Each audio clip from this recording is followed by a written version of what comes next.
来关心社岛开发的争议，自救会诉求透过改图禁建，推动小规模的都更方案，希望会当保留聚落的文化，会当推动开发。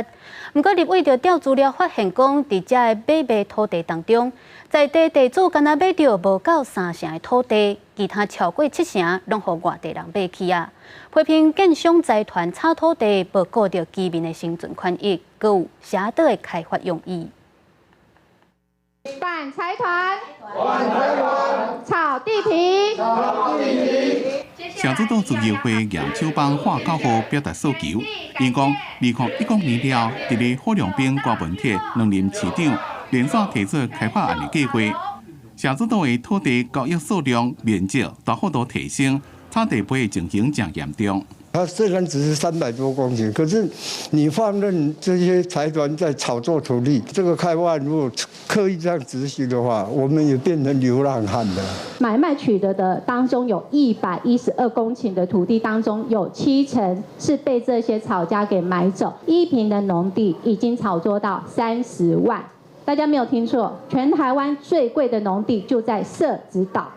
李伟指出。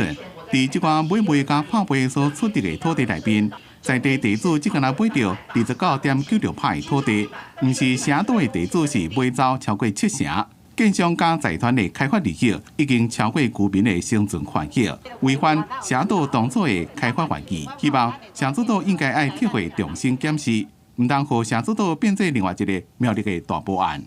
市政府跟 社子岛居民沟通的大门永远是敞开的。那我也有把握，在我们整个区段征收的